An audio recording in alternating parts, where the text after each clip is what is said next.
আশপাশের কারোর সঙ্গে একটু ঝামেলা দ্বন্দ্বে আসতে পারে, কারণ আপনার কিন্তু ইগোটা এখানে ইস্যু করছে, যেহেতু এখানে আপনার রাশিতেই কিন্তু সান থাকছে।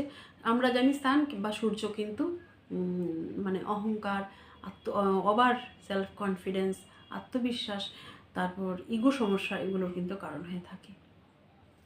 আবার পাশাপাশি যেহেতু বুধাদিত্য যুগের সৃষ্টি করছে, আপনি যদি স্টুডেন্ট হয়ে থাকেন, আপনাদের কিন্তু আশার থেকেও বেশি আপনি রেজাল্ট পাবেন, শনিও কারণ দৃষ্টি দিচ্ছে।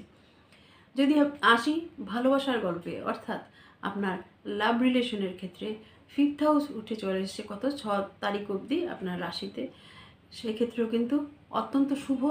কিন্তু সে কিন্তু আপনার ভালোবাসার মানুষটি কিন্তু সব দিক দিয়ে চেষ্টা করবে অ্যাডজাস্ট করার, আপনাকে বুঝার, কিন্তু আপনার তরফ থেকে কিন্তু একটা খামতি দেখা যাবে। কারণ আপনি আপনার ঘরে আপনার প্রিয় মানুষটি এসে বসে আছে, আপনাকে যতটা সম্ভব মানে সাপোর্ট দিচ্ছে, ইমোশনাল সাপোর্ট বলুন, প্রত্যেক কিছু সাপোর্ট, আপনাদের এই যে সম্পর্কটাকে ঠিকঠাক রাখার জন্য আপনি কিন্তু ততটা স্যাটিসফাই হচ্ছেন না, বা আপনার তরফ থেকে এফোর্টের অভাব।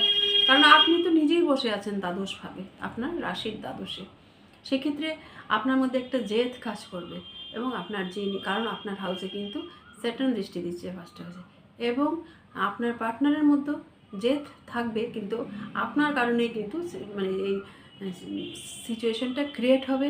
আপনাকে একটু ফ্লেক্সিবল হতে হবে, ইগোটা বাদ দিতে হবে, একটু মাথা গরম কম করে কিন্তু পরিস্থিতিকে হ্যান্ডেল করতে হবে, মনে রাখা এটা অবশ্যই প্রয়োজন।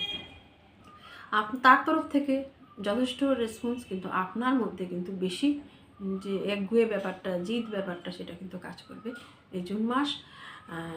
যদিও 15 জুনের পর থেকে আপনি দেখবেন অবস্থা কিন্তু অনেকটা স্বাভাবিক হচ্ছে। যদিও শুক্র আপনার দ্বাদশভাবে কিন্তু পুরো জুন মাসটাই থাকছে, রাশি পরিবর্তন করছে না, জুনের লাস্টের দিকে কিন্তু শুক্র রাশি পরিবর্তন করছে, তখন আবার পরিস্থিতি কিন্তু পাল্টাবে। আচ্ছা, সে যা বলছিলাম, দ্বিতীয়